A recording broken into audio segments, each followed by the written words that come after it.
네, 하나님께서는요, 우리들 각 사람에게 넘치는 복을 주셨습니다. 이 복에는 이제 여러 가지 것들이 있겠죠. 죄악으로 인하여 영원히 멸망할 수밖에 없는 우리를 구원하셨고요.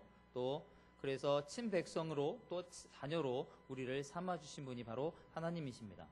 또한 영원한 생명을 보장하시고요. 장차 천국에 들어갈 수 있는 하늘 소망을 우리에게 주셨다라는 거죠. 그것뿐만 아니죠. 우리에게 영적인 뿐만 아니라 육적인 복도 우리에게 많이 주신 분, 바로 우리의 아버지 되시는 하나님이십니다. 우리 지나온 삶을 돌아보게 되면 하나님께서 부어주신 그 복이 얼마나 많았는가, 얼마나 풍성했는가를 우리의 삶을 통해서 알 수 있다라는 거죠. 그런데요, 그 많이 그렇게 복을 받았는데 그러한 복들을 잘못 관리하다가 잃어버린 사람들도 있다라는 것입니다. 우리가 받은 복을 그대로 가지고 그 복 그대로 일평생 살아간다면 얼마나 좋을까요? 하지만 그러한 것들을 잃어버리는 사람이 있죠. 이스라엘 백성들이 약속의 땅 가나안 땅에 들어가서요, 정착하여 살면서 이방 나라들처럼 왕을 세워달라라고 하나님께 간청을 합니다. 다른 나라들을 보니까 다른 나라 이방 나라들 다들 남들도 다 하는 왕이 왜 우리는 없을까라는 거죠. 그러니까 여기서 중요한 것은 남들처럼이에요.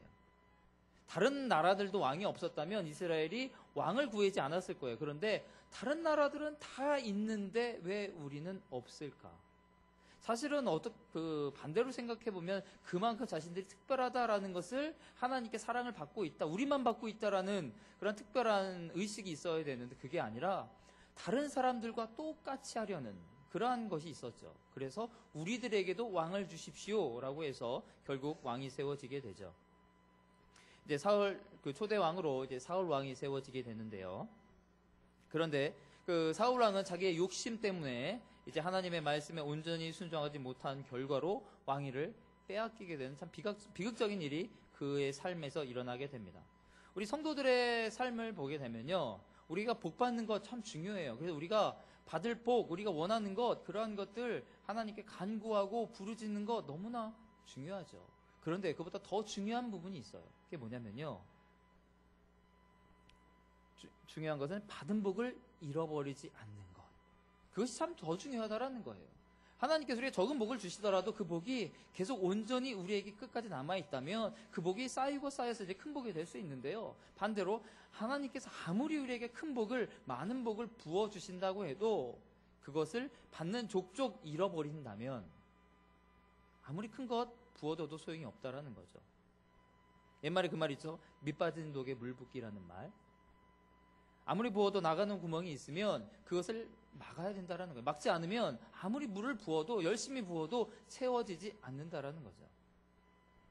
하나님은요, 우리 자기 백성에게 복을 주시는 분이에요. 그것은 확실해요. 그런데 하나님의 말씀을 거역하고 불순종하게 되면 주신 복을 거두어 가시는 분이다라는 것도 기억하셔야 된다라는 거예요. 저도 마찬가지인데, 이제 많은 사람들이 이제 하나님의 속성을요, 하나님에 대해서 어떤 하나님이다라고 말을 하냐면요, 사랑의 하나님, 은혜의 하나님, 그 부분에만 너무 집중을 하다 보니까 하나님의 속성은 그게 다다라고 생각하는 부분이 있어요. 분명히 그건 맞는 말이죠. 하나님은 사랑의 하나님이고요, 또 은혜의 하나님이세요. 그런데 또 동시에 공의의 하나님도 되시고요, 심판의 하나님도 되신다라는 것을 우리가 기억해야 된다라는 거죠. 복을 구하기 전에 우리가 받은 복들을 잘 관리하고 있는가 우리가 살펴보셔야 됩니다. 제가 처음 사역을 하였던 그 교회에서 참 잘 나가는 중소기업의 사장님이 계셨어요. 정말 잘 나갔어요. 내가 20년 됐죠? 네. 정말 10몇 년 됐구나. 네. 그때 정말 잘 나가던 그런 이제 회사를 가지고 계셨는데요. 그분에게는 정말 큰 고민거리가 하나 있었어요. 어떤 고민이었냐면요, 외아들에 대한 고민이었어요. 늙음하게 이 아들을 낳으셔가지고 이제 귀하니까 이제 애중증주해서 이제 키우신 거예요. 그렇게 되면 그 결과가 뻔하죠. 네, 너무 막 나가기 시작한 거예요, 이 아들이. 그래서 돈을 정말 쓸 줄만 알고 벌 줄을 몰랐어요. 그래서 학교 다닐 때에는 그 아버지가 했던 일이 제일 많이 했던 일이 뭐였냐면 그 아이들의 뒷수습하는 거. 아들이 사고 치고 다니면 벌금 내고 합의금 내고 하는 그 일만 계속 하셨어요. 그러다가 이제 성인이 돼서는 이제 좀 정신 좀 차리라고 이제 사업 미천도 대주고, 사업 미천을 대주면 얼마 되지 않아서 금방 홀라당 까먹고, 또 그럼 가게를 하나 해줄 테니까 그냥 다른 사람 앉혀놓고 그냥 관리만 해라. 그것도 못 해가지고 내 윗사람한테 뭐 사기당하고, 그래서 가게 몇 개 또 말아먹고 그런 아들이었어요. 그러다 이런 아들이 있으니까 당연히 고민이 되겠죠. 이제 그 집사님이 이제 은퇴할 때가 돼가지고 이제 나이가 돼서 은퇴를 해야겠는데 이 아들 하나밖에 없는 아들에게 이 회사를 물려주자니 그 밑에 있는 수많은 종업원들이 걱정이 되고, 또 안 물려주자니 그렇고, 참 그래서 엄청나게 큰 고민을, 정말 매일 기도 제목 내는데 아들 기도 제목밖에 안 내셨던 그런 분이 계셨어요. 제가 이제 거기 이제 그 교회를 이제 떠나왔기 때문에 그 회사를 누가 과연 물려받았는지 잘 모르겠어요. 하나님께서 우리에게 복을 주시고자 하시죠. 그리고 우리도 복을 받기를 원해요. 그래서 복을 받기 원해서 우리가 기도하고 간구하죠. 그런데 정작 그 복을 받아 누릴 우리가 관리할, 그것을 받아 누릴 준비가 되어 있지 않다면 하나님께서 과연 선뜻 우리에게 그 복을 주실까? 그거죠. 우리가 아무리 기도하면 뭐예요? 하나님께서도 우리에게 정말 복을 주시기 위해서 지금 준비하고 계세요. 그런데 복을 주시는 족족 우리가 관리하지 못하고 다 날려버린다면 하나님께서 과연 주실까? 과연 내가 지금 내가 바라고 있는 기도의 제목들, 간구하는 것들 지금 못 받고 있다면 과연 이런 이유 때문에 못 받고 있는 것은 아닐까? 하나님께서 우리에게 복을 딱 주셨을 때에 내가 그걸 관리할 수 있을까? 제가 지금 이 자리에 섰다라는 게 참 감사하는 부분이 그거예요. 제가 만약에요, 제 기도의 제목대로, 지금은 이제 그런 기도는 하지 않지만, 이제 한창 열심히 놀 때, 기도의 제목을 하나님께서 만약 들어주셨다면, 저 여기 없고요. 해외에서 지금 어디서 놀고 있을지도 몰라요. 하나님 빠이빠이 할 수도 있어요. 하나님께서 정말 저를 사랑하신다라는 게 참 이곳에 세우셨다라는 게, 제가 이곳에 안 오잖아요. 그럼 저 새벽 예배도 못 와요. 잠이 정말 많거든요. 새벽 예배는 뭐 기도 생활도 제대로 못 할 거예요. 하나님께서 정말 준비된 사람에게만, 관리할 수 있는 사람에게만 준다라는 거죠. 제가 기도했던 그 수많은 기도의 제목 들어줬으면 정말 저는 방탕화 중에 방탕화가 됐을지도 몰라요. 관리를 잘 할 수 있는 사람에게, 준비가 되어진 사람에게만 하나님은 주신다라는 거예요. 여러분이 지금 간구하는 것, 기도의 제목들이 있다면 과연 하나님께서 그것을 들어주셨을 때에 내가 하나님과 멀어지지 않을까? 그것으로 인해서 내가 하나님과의 그 신학이 좀 더 옅어지지 않을까? 여러분이 한번 생각해 보셔야 돼요. 여전히 그 복을 주어도, 내가 간구했던 복을 받아도 여전히 내가 하나님을 사랑할 수 있을까? 그것으로 인해서 내가 하나님께 더 쓰임받고 내 신앙이 더 잘할 수 있을까? 생각해 보셔야 한다는 거예요. 그래서 그 받은 복을 어떻게 그럼 관리를 할 것인가? 우리 시대 성도들의 신앙이 변질되어 가고 있다라고 이제 사람들이 말하고 있는데요. 하나님을 사랑해야 하는 사랑, 그 사랑이 이제 식어져 가고요. 뜨겁게 봉사하던 열정이 식어져 간다라고 사람들이 얘기하고 있어요. 그러니까 첫사랑이죠. 하나님과의 만났던 그 처음 만남, 그 만남을 내가 과연 갖고 있을까? 내가 예수님을 만났던 그 시간, 내가 주님을 위해서라면 내 생명까지도 바치겠습니다라고 결심했던 그 마음이 지금 나에게도 있는가? 만약 어떤 사람들은요, 신앙생활 적당히 해야지 뭐 그렇게 극성스럽게 하냐라고 이야기하는 사람도 있어요. 남들 하는 만큼만 해라 라고 하는 사람들 있죠. 그 말 그럴듯해 보이지만 속으시면 안 돼요. 왜냐면요, 남들 하는 만큼 하다가요, 남들 멸망당할 때 우리도 멸망당해요. 우리가 어떻게 행할 것인가 늘 생각하고 행해야 된다라는 거예요. 하나님께서 예비하신 현실의 복은요, 하나님과 올바른 관계를 맺을 때 우리에게 주어져요. 그리고 이미 받은 복이라 할지라도 하나님의 말씀대로 살지 않으면요, 그 복은 우리와 상관없는 것이 돼요. 그러니까 우리에게 하나님 이미 주었다 할지라도 빼앗아 가시는 분, 거두어 가시는 분이 하나님이다라는 사실 기억해야 된다라는 거죠. 그 전도서 6장 2절에 보면요, 지혜의 왕 솔로몬이 한 이야기예요. 한번 같이 읽도록 하겠습니다.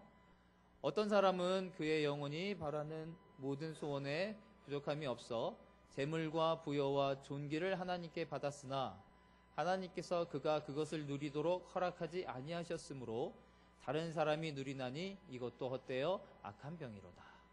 아멘. 우리가 소원하는 것, 바라는 것, 간구했던 것 다 들어도 하나님께서 허락하지 않으시면 소용없다라는 거죠. 하나님께 그 허락하심을 받은 그 놀라운 축복들이 나의 것이 되기 위해서는 어떻게 할 것인가? 성도들이요, 가난하거나 병들 때 참 열심히 신앙생활 하시죠. 그리고 새벽마다 기도하시는 분들, 그러한 분들이 경제적으로 부유롭게 되고 건강을 얻게 되면요, 그것을 기반으로 해서 하나님께 더 충성해야 되고요. 정말 나를 사랑하시는 분, 나에게 놀라운 능력 베푸신 분, 지금도 살아계셔서 역사하시는 분, 그러한 주님을 생각하면서 우리가 더 하나님께 나아가야 되는데요, 그렇지 않을 때가 있다라는 거예요. 제가 아는 분들도 이런 분 몇 분 계세요. 정말 하나님께서 놀라운 복을, 축복을 주신 분들 있거든요. 그러니까 저희 아버지 이제 교회에서 이제 개척교회였는데요. 그 교회에서 정말 그 동네 좀 요즘에 그런 데는 어디 있는지는 모르겠지만 뭐라고 하죠? 그게 텐트촌인가? 하여튼 네. 못 사는 하여튼 동네였어요. 그 서울 가장 변두리 쪽에 있는, 그래서 그 공항동 그쪽은 이제 김포공항이 이제 예전에 국제공항이었을 때 이제 개발이 안 돼서 네. 정말 판자촌 있는 그런 동네였어요. 그런 동네에서 이제 개척을 하셨는데 다들 어렵잖아요. 그런데 이제 그 중에서 이제 정말 잘 돼서 이사 가시는 분들이 있어요. 그래서 정말 잘 돼서 이사 가니까 축하해 드려야 되는데 이사 가셔서 신앙생활을 안 하세요. 왜냐면요, 돈 버는 재미가 너무 재밌거든요. 지금까지는 한 번도 그렇게 살아본 적이 없어요. 돈을 벌면서 그것 때문에 바빠본 적이 한 번도 없거든요. 그런데 하나님께서 복을 주셔가지고 정말 돈 버는 너무나 바쁜 거예요. 어떻게 그다 보니까 하나둘 그 예배에서 당연히 끊기게 되죠. 금요 예배 끊기게 되고요, 수요 예배 끊기게 되고요, 나중에는 주일 예배도 끊기게 돼요. 왜냐하면 돈 버는 재미에 너무 빠졌어요. 한 번도 그렇게 본 적이 없어서. 그러면 그것은 축복이 아니라 사실은 저주가 될 수 있어요. 그의 삶에서. 신앙관리를 못해서 하나님의 것을 떠나게 하는 복, 그것은요 저주라고 할 수 있어요. 좋은 것이 아니에요. 성도들은요, 복을 받기 위해서 바른 신앙을 소유해야 하지만 복 받은 후에도 정말 복을 잃어버리지 않기 위해서 정말 올바른 신앙으로 늘 깨어 있어야 된다는 거죠. 사울은요, 왕이 되기 전에는 참 겸손한 사람이었어요. 하나님의 은혜를 입기 전에는요, 나름대로 괜찮은 사람이었죠. 그렇기 때문에 하나님께 세우지 않았겠어요? 그 수많은 이스라엘 사람들 중에서 그나마 사울 지금의 모습을 보니까 참 괜찮다라고 해서 하나님이 세우신 거예요. 그런데요, 왕이 된 후에는요, 하나님의 말씀을 어기고 자기 욕심대로 행하는 것을 보게 되죠. 우리가 오늘 읽었던 바로 본문이 그 내용이에요. 하나님은 사무엘 선지자를 사울 왕에게 보내어서 아말렉 족속을 진멸하라, 모두 멸하라 라고 명령을 하셨어요. 그런데 욕심에 끌려서 말씀을 거역하고 멸하긴 멸하되 좋은 것은 빼고 멸하였다라는 거죠. 이것은 바른 신앙이 아니라는 거예요. 바른 신앙은요, 내 뜻대로 행하는 것 아니에요. 오늘 그러니까 사울 왕이 사무엘에게 변명을 하잖아요. 가장 좋은 것을 남겨두었는데 그것은 사실은 예배하기 위해서, 제물로 드리기 위해서, 하나님께 드리기 위해서 가장 좋은 것. 우리가 하나님 드릴 때 정말 나쁜 거 드릴 수 없잖아요. 하나님께 드릴 때 좋은 것 드리더라도 정말 보기에 좋은 것, 아름다운 걸로 드려야 되지 않겠습니까? 우리가 죽이려고 봤더니 이 양은 너무나 살이 통통하게 쪘고 흠도 하나도 없고, 이거 정말 제물로 드리면 정말 좋겠다 라고 해서 살려왔습니다 라고 이야기를 했다라는 거죠. 그랬을 때에 하나님의 말씀은 그래, 잘했다, 정말 좋은 거 갖고 왔구나, 아니라는 거예요. 인간의 생각과 하나님의 생각은 엄연하게 다르다라는 거죠. 도둑은요, 사람들이 방심할 때 들어오죠. 만약 도둑이 내가 시간을 예고하고 들어오는 그런 도둑은 없어요. 도둑을 맞지 않으려면요, 우리가 항상 깨어서 준비하고 있어야 된다는 거예요. 도둑이 들어오지 않도록 여러 가지 이제 하죠. 뭐 자물쇠도 잘 잠그고요, 방범창도 하고요, 뭐 어디 가서는 여러 가지 그런 관리 업체에 또 맡기는 그런 것들도 있어요. 그런데요, 우리가 깨어서 준비하고 있다면, 그래서 제가 그 새벽 예배 때 이제 사교육권에서 걸어오면요, 우리 현대아파트 쪽에 정말 불 켜진 집 많아요. 한 4시 20분쯤에 걸어오는데 불 켜진 집이 참 많더라고요. 그래서 이 새벽에 다들 새벽 기도 가시나? 라고 하시는데, 새벽 기도 갈 만큼의 저렇게 많이 가실 리가 없는데 라고 생각할 정도로 정말 많은 집에 불이 켜져 있거든요. 그래서 저 집들은 뭘까? 지금 일어난 걸까? 아니면 밤을 샌 걸까? 생각을 했는데, 네, 어떤 분의 말씀을 듣고 제가 깨달았어요. 어디 나갈 때, 아니면은 남편이 출장 갔을 때 베란다 불을 켜놓는다고 하시더라고요. 거실 불을 켜놓는다고. 아, 그렇구나. 왜요? 깨어있다라는 걸 보여주기 위해서죠. 그래서 누구에게 우리 집엔 사람 있습니다 라고 하는 걸 보여주기 위해서. 도둑 그런 집에 안 와요. 성도 역시요, 신앙으로 깨어 있어야 돼요. 우리가 깨어 있다라는 것을 마귀에게 보여줘야 된다라는 거죠. 기도로 깨어 있어야 되고요, 봉사로 섬기는 일에 깨어 있어야 하나님께서 복을 주시는 것 잃어버리지 않는다라는 거예요. 세상 것에 마음을 뺏기고 살아가는 신앙은요, 바른 신앙 아니에요. 사도 바울은요, 베드로전서 5장 8절에 나와 있죠. 우리가 어떻게 해야 받은 복을 관리할 것인가? 같이 읽습니다. 근신하라 깨어라 너희 대적마귀가 우는 사자같이 두루다니며 삼킬 자를 찾나니. 근신하라 깨어라 라고 이야기하고 있죠. 신앙으로 깨어있는 성도들은요, 하나님께서 주신 복 절대로 빼앗길 일이 없다라는 거예요. 또 이렇게 그러니까 깨어 있기를 바라고요. 또 우리는요, 하나님의 말씀에 순종하며 나가야 된다라는 거죠. 아말렉은요, 이스라엘 백성들이 출애굽하여 이제 가나안 땅으로 들어갈 때에 그들의 앞길을 가로막았던 최초의 이방인들이었어요. 하나님은요, 이를 기억하시고요, 왕이 된 사울에게 그들을 멸하라 라고 오늘 명령을 하세요. 그런데 하나님의 명령을 어기고 가치 없는, 정말 쓸데없는 것은 죽이고 좋은 것만을 오늘 사울 왕과 그 이스라엘 백성들이 살리는 것을 보게 돼요. 오늘 사무엘 선지자가 왜 하나님의 말씀을 온전히 순종하지 않았느냐라고 이야기할 때 사울 왕이 변명을 하죠. 내가 한 게 아니라 백성이 했다 라고 해요. 사실 실제로 백성이 그렇게 했을 수도 있어요. 사울 왕이 명령을 했겠죠. 야, 하나님이 다 죽이란다. 다 죽여라. 아깝지만 그냥 눈 꽉 감고 다 죽여라. 명령했을 수도 있어요. 그리고 실제로 이스라엘 백성들이 죽이기 아깝다. 이거 조금 한두 개 우리가 가지면 안 될까? 뭐라고 생각하면서 살렸을 수도 있어요. 정말 실제로 오늘 사울 왕이 이야기했던 것처럼 이스라엘 백성들이 행했을 수도 있다라는 거죠. 그런데요, 사울 왕은 어떤 존재예요? 왕이잖아요. 왕은요, 명령할 수 있는 존재예요.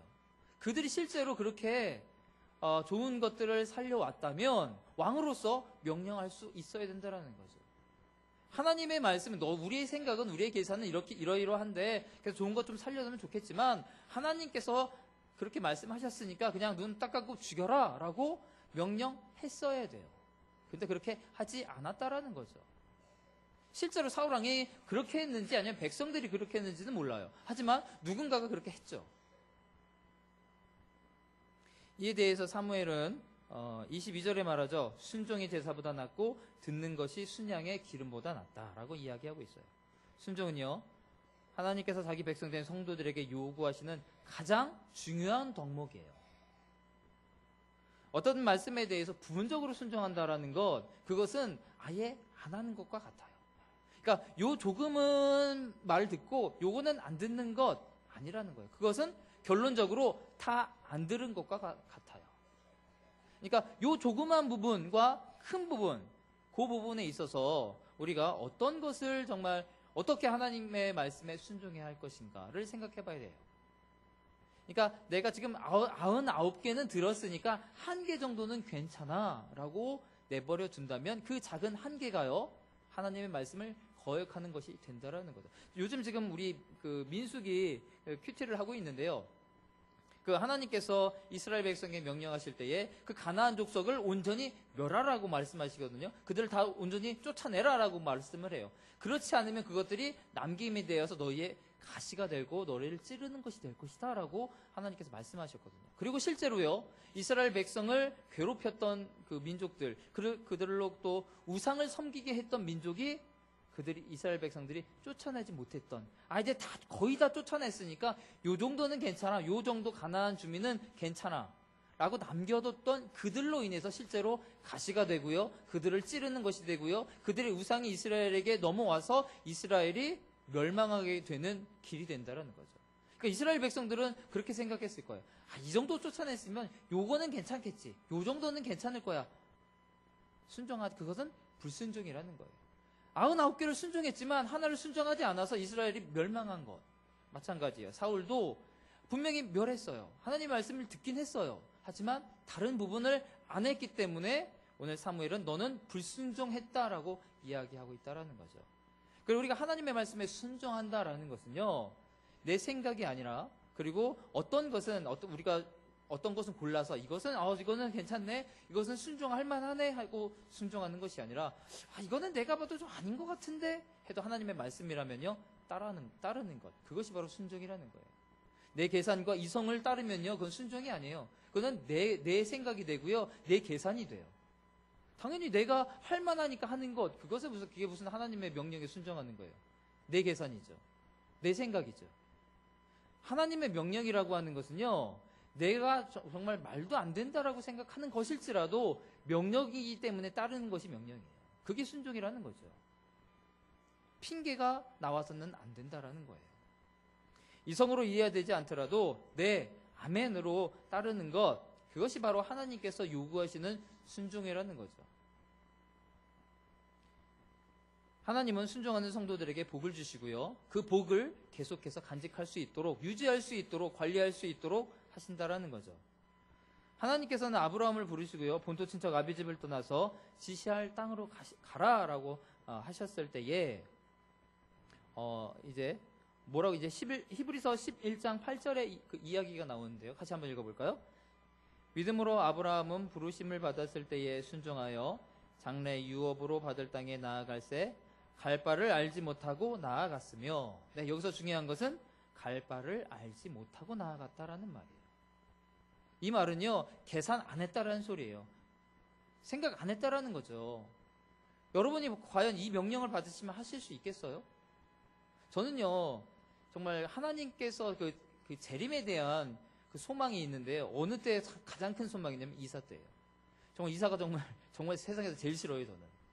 정말 힘들거든요. 그래서 참 이사할 때쯤 되면은 하나님께서 빨리 오셨으면 좋겠다라는 생각이 들 정도로 이사가 싫어요.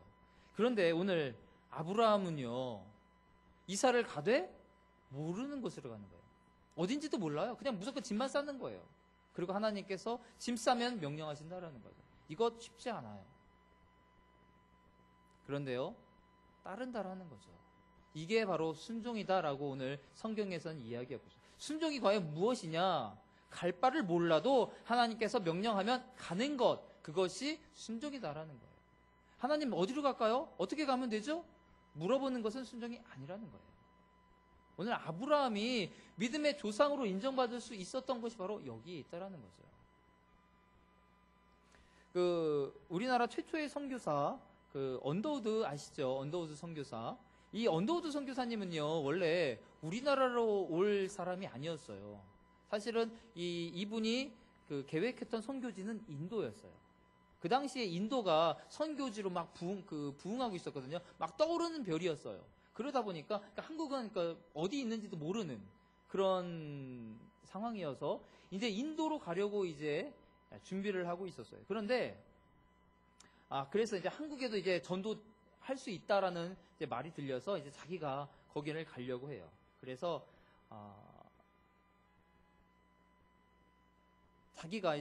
자기는 이제 인도로 가려고 했으니까, 그러면은 한국은 나는 인도 가고 한국은 내 친구들 중에서 그 주변 선교사님 중에서 골라서 그 사람을 보내자라고 생각을 했어요. 근데 아무리 찾아도 한국에 갈 만한 사람이 없는 거예요. 그랬을 때 어떤 음성을 들어요. 어떤 음성이냐면요, 한국에 왜 네가 안 가냐? 그 음성을 들어요. 그래서 이 음성을 들어서 또 그래도 언더우드 목사님이잖아요. 하나님께서 말씀하시는 것인가 하고 이제 순종하기로 해요. 그래서 이제 한국에 가기 위해서 이제 총회 성교부로 이제 자기가 가겠다라고 편지를 써요. 외국에서 그 선교를 가기 위해서는 총회 허락이 있어야 되고요. 총회에서 그 선교비가 지원이 되어야 돼요. 자, 그래서 가기로 이제 그럼 하나님께서 나를 보내기로 하셨나라고 해서 가려고 하는데요. 그 회답이 왔어요. 답장이 왔는데 지금 선교비가 없어요. 그래서 한국에 보낼 수가 없어요. 라는 답장이 왔어요. 그리고 마침 또 지금 그 언더우드 목사님은 쉬고 있는 상태잖아요. 지금 인도로 가려고 준비하고 있는 상태인데 그 뉴욕에 있는 어떤 교회에서 담임 목사님으로 청빙이 와요. 자, 그래서 지금 생각하기를 내가 한국으로 하나님께서 가라고 하셨으니까 가려고 하는데 한국에 가는 길이 막혔죠. 또 그 뉴욕에 있는 교회에서 담임 목사로 청빙이 되어다 보니까 하나님께서 나를 인도하시나? 라고 생각을 하시는 거예요. 그래서 그곳으로 가려고 이제 생각을 해요. 그래서 이제 수락하겠다라고 이제 편지를 써가지고 이제 우체통에 넣으려는 순간에 또 음성이 또 들려요. 한국은 어쩌고? 한국은 어떻게 하려고? 라는 음성을 또 듣게 돼요. 그래서 그 편지를 그 우체통에 넣지 않고 선교부로 직접 가요. 그래서 선교부에 이제 그 사람들과 의논을 하려고 나 이 음성을 들었다. 이제 의논을 하려고 가죠. 그래서 선교부에 이제 딱 들어갔는데 이제 선교를 담당하는 총무가 하는 말이에요. 마침 잘 왔다고. 당신한테 그 답장을 쓸 때에는 선교비가 하나도 없었는데 마침 며칠 전에 어떤 사업가 분이 한국 선교비로 $6,000를 내놓았다. 그래서 이것으로 이제 한국 선교가 시작할 수 있겠다라고 했다라는 거예요. 그래서 언더우드 선교사가 우리나라로 오게 돼요. 그리고 우리나라의 최초의 선교사가 되죠. 하나님의 명령, 하나님의 음성 순종하는 거예요. 내 상황을 봤을 때는 이렇게 하는 게 맞지 않을까? 선교지도 막혔고 저쪽에서는 또 담임 목사님으로 청빙 오고 이 길이 더 괜찮은 것 같아. 이 길로 가야 되는 것만 같아. 하지만 하나님의 말씀에 하나님의 음성에 순종하는 것이 하나님께서 기뻐하신다라는 거죠. 하나님께서는요 순종하는 성도들을 통하여서 자신의 계획을 이루어 가세요. 또한 순종하는 성도들에게 복을 주시고 삶을 책임지시며 붙들어 주신다라는 거죠. 그래서 하나님께서 붙들어 주시기 때문에 빼앗길 수 없다라는 거예요. 우리가 받은 복 지킬 수 있다라는 거죠. 순종은요 우리 입술의 고백이 아니라 행동으로 따를 때 하나님께서는 놀라운 역사를 베푸실 것입니다. 그리고 마지막으로요 우리가 주신 복에 만족할 수 있어야 돼요. 그 사도 바울은요 복음을 전하면서 여러 가지 환난, 고난을 당했죠. 그랬을 때 그는 그 가운데서 나는 자족함을 배웠다. 궁핍함에도 부족함을 느끼지 않았고 경제적인 자유를 누릴 수 있었다라는 고백을 하게 됩니다. 사람이 자신의 소유에 만족하지 못하면요 많은 것 소유하고도 부족함을 느끼게 돼요. 또 반대로 마찬가지죠. 적은 것 소유했다 할지라도 그 가운데 또 만족함을 누리는 사람들도 있어요. 인간의 그 물질에 대한 욕심은요 참 끝이 없죠.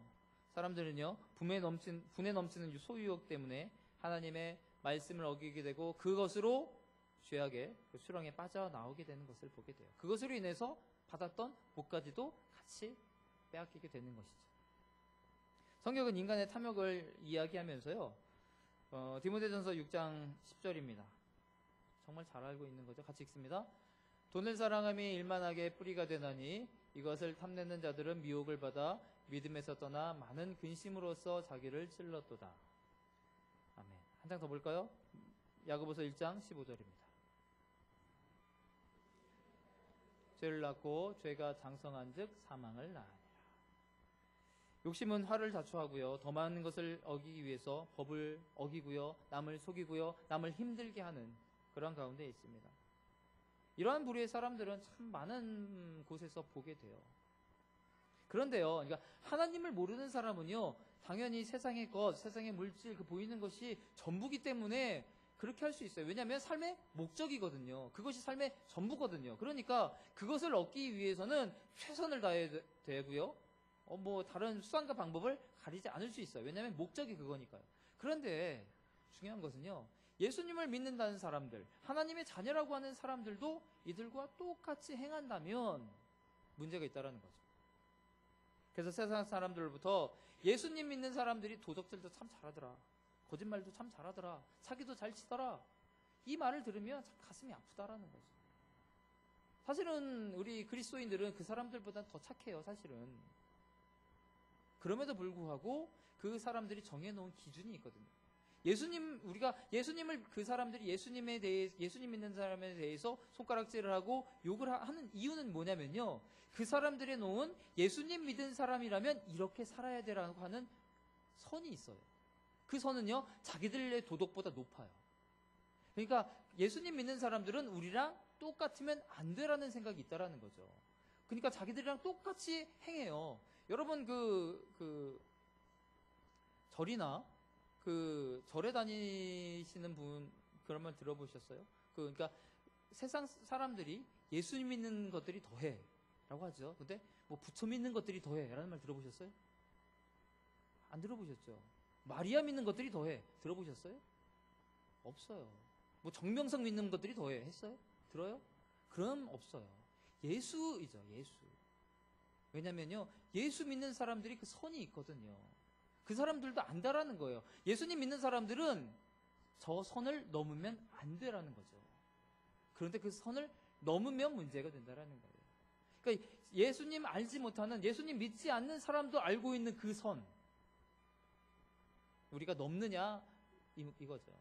과연 내가 넘고 있느냐, 내가 과연 사람들에게 손가락질을 받을 것이냐. 에서는요, 먹는 것 때문에 그 배고픔으로 인해서 사냥하다 돌아오는 길에 야곱의 그 함정에 빠지게 되죠. 그래서 장자의 명분을 한 끼 식사인 팥죽과 교환하는 것을 보게 돼요. 그는요, 아버지의 대를 잇는 장자권을 포기하고 얼마 후 아버지 이삭으로부터 받을 축복을 동생에게 빼앗기게 되는 그러한 비참한 일이 참 일어나게 되죠. 히브리서에는요, 그러한 에서에 대한 이야기, 에서와 관련된 이야기죠. 히브리서 12장 17절 한번 같이 읽겠습니다. 너희는 아는 바와 같이 그가 그 후에 축복을 이어받으려고 눈물을 흘리며 구하되 버림바가 되어 회개할 기회를 얻지 못하였느니라. 그러니까 야곱이 사실 받을 복은요, 에서가 받을 복이었어요. 그러니까 놀라운 축복이죠. 그 이스라엘의 그 아브라함부터 시작되는 그 믿음의 그 줄기가 에서를 통해서 또 흘러가게 된다라는 거죠. 얼마나 큰 축복이에요. 그러니까 우리가 아브라함과 야곱과 이삭이라고 하잖아요. 그런데 그게 아니라 아브라함과 에서와 이삭이 됐어야 돼요. 그런데요, 그 놀라운 축복을 빼앗겼다라는 거죠. 그 축복을 관리하지 못했기 때문에 하나님께서 부어주신 그 엄청난 축복이 야곱에게 간다라는 거예요. 오늘 에서는 히브리서 12장 1절을 보니까 회개할 기회를 얻지 못했다라고 이야기하고 있는데요. 우리는 감사하게도 회개할 기회가 있어요. 아직 우리에게는 지금 시간이 있다라는 거. 지금 이 시간도 있잖아요. 우리가 과연 내가 하나님께서 주신 복을 빼앗기게 되었다면, 잃어버리게 되었다면 오늘 그것을 돌아보면서 회개할 시간이 우리에게는 주어졌어요. 참 감사하죠. 에서가 빼앗긴 그 복, 야곱이 받았던 그 놀라운 축복이 우리에게 있어야 된다는 거예요. 다른 사람에게 가는 것이 아니라 우리에게 부어져야 할, 내가 받아서 누려야 할 그 놀라운 축복이 다른 사람에게 흘러가는 것이 아니라 바로 여러분의 것이 되기를 바랍니다. 여러분 한 사람에게 하나님께서 예비해 주신, 약속해 놓으신, 성경을 보게 되면 너무나 많은 복들이 있거든요. 그 수많은 복들이 모두 하나하나가 여러분의 것이 되기를 바랍니다. 그리고 그 복들을 하나도 잃어버리지 않으시고 그것을 온전히 굳건하게 붙잡으셔서 여러분의 삶 속에서 그것을 참 누리면서 하나님을 찬양하고 하나님께서 주시는 그 은혜와 축복 속에서 기쁨으로 승리의 삶을 살아가시는 성도들이 되시기를 주님의 이름으로 축원합니다.